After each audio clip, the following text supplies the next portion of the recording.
करुणा है, क्योंकि यदि पुराना समाप्त न हो तो नया कभी जन्म नहीं ले सकता।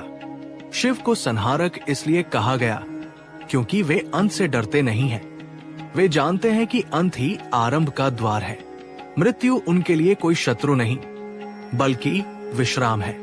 यही कारण है कि शिव मृत्यु के देवता नहीं होकर भी मृत्यु से भयमुक्त है। श्मशान में उनका वास ये स्मरण कराता है कि जहाँ सब कुछ समाप्त होता है वहीं से चेतना की नई यात्रा आरंभ होती है। तांडव को अक्सर क्रोध का नृत्य कहा जाता है, पर तांडव क्रोध नहीं है, तांडव गति है। वो गति जो तब उत्पन्न होती है जब सृष्टि जड़ हो जाती है, जब रूप अपने उद्देश्य को भूल जाते हैं, जब अहंकार चेतना पर भारी पड़ जाता है, तब तांडव का जन्म होता है। तांडव किसी को दंड देने के लिए नहीं होता, बल्कि संतुलन को पुनः करने के लिए होता है। ये नृत्य उग्र इसलिए प्रतीत होता है क्योंकि उसमें कोई समझौता नहीं होता। शिव तांडव में ये स्पष्ट कर देते हैं कि जो असत्य है, जो जड़ है, जो बोझ बन चुका है, उसे हटना ही होगा।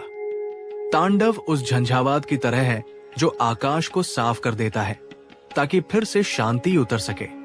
शिव का तांडव केवल बाहरी संसार में नहीं घटता, वो हर जीव के भीतर भी घटता है। जब मन अपने ही बनाए भ्रमों से भर जाता है, जब इच्छाएं बोझ बन जाती हैं, जब पहचाने जंजीर बन जाती हैं, तब भीतर का शिव तांडव करता है। वो पुराने विचारों को तोड़ता है, झूठी धारणाओं को भस्म करता है और अहंकार के किले को गिरा देता है। ये प्रक्रिया पीड़ादायक लग सकती है, पर इसके बिना चेतना मुक्त नहीं हो सकती। तांडव इसलिए आवश्यक है क्योंकि बिना टूटन के कोई नया रूप नहीं बन सकता। शिव का तांडव हमें ये सिखाता है कि परिवर्तन से भागना जीवन से भागना है। सृष्टि, संहार और तांडव तीनों का केंद्र शिव की पूर्ण जागरूकता है। वे अचेत होकर कुछ नहीं करते। उनका हर संहार सजग है, हर सृष्टि संतुलित है और हर तांडव उद्देश्यपूर्ण है। वे कभी भी अति नहीं करते, क्योंकि अति तभी होती है जब दृष्टि सीमित हो। शिव की दृष्टि अनंत है, इसलिए उनके लिए सब कुछ सही समय पर घटता है। यही कारण है कि वे न किसी के पक्ष में खड़े होते हैं, न किसी के विरोध में। वे केवल धर्म के पक्ष में हैं, और धर्म यहाँ किसी नियम का नाम नहीं, बल्कि संतुलन का नाम है।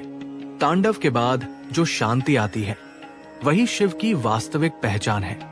लोग तांडव को देखते हैं और भयभीत हो जाते हैं, पर शिव तांडव में भी शांत है। उनका नृत्य उग्र